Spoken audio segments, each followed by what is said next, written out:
to talk to you guys a little bit about my life, how I wound up writing, and what inspires me to keep writing.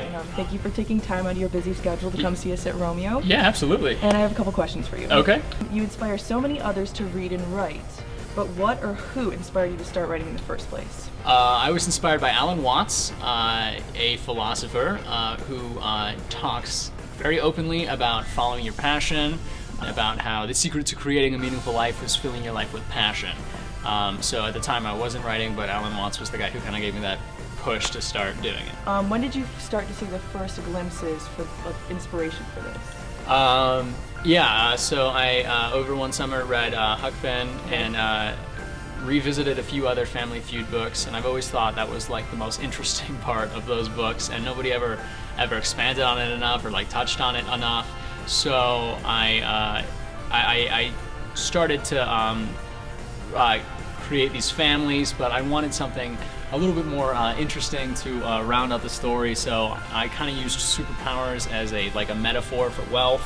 Okay.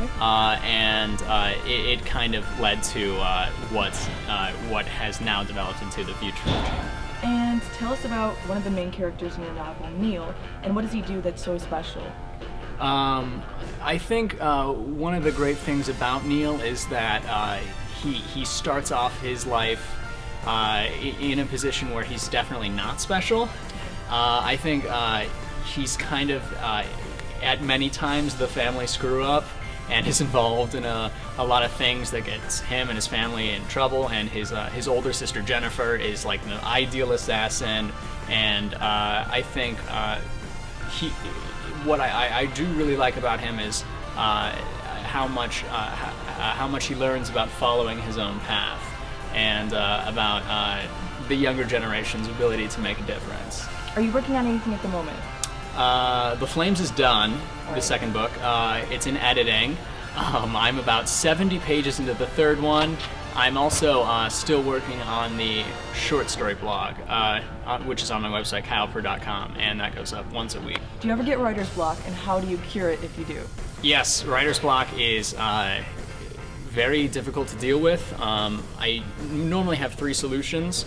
Number 1 is I write at a specific time of the day every day, and that kind of gets my mind into more of a writing mode. Number 2 is you can't write in bed, because that's where you sleep and your mind associates it with being sleepy.